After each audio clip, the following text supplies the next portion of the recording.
ఏపీకి భవిష్యత్తులో భారీగా పెట్టుబడులు వచ్చే అవకాశం ఉందని తెలంగాణ పరిశ్రమలు ఐటీ శాఖ మంత్రి శ్రీధర్ బాబు అన్నారు.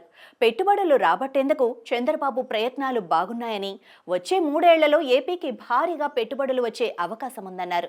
ఏపీకి మంచి పరిశ్రమలు వస్తాయని శ్రీధర్ బాబు పేర్కొన్నారు.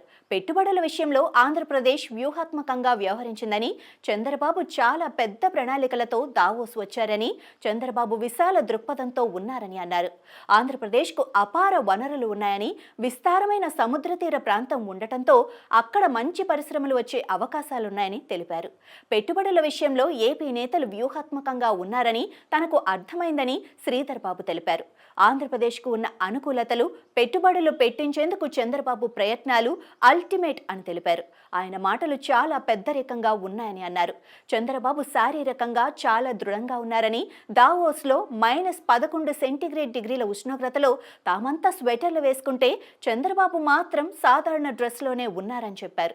హైదరాబాద్లో కంపెనీలు ఏపీకి తీసుకెళ్లి ఇక్కడ ఆటంకాలు సృష్టించే ఆలోచన చంద్రబాబుకు ఏమాత్రం లేదని, హైదరాబాద్ ఇంకా అభివృద్ధి కావాలని ఏపీ సీఎం చంద్రబాబు కోరుకుంటున్నారని తెలిపారు.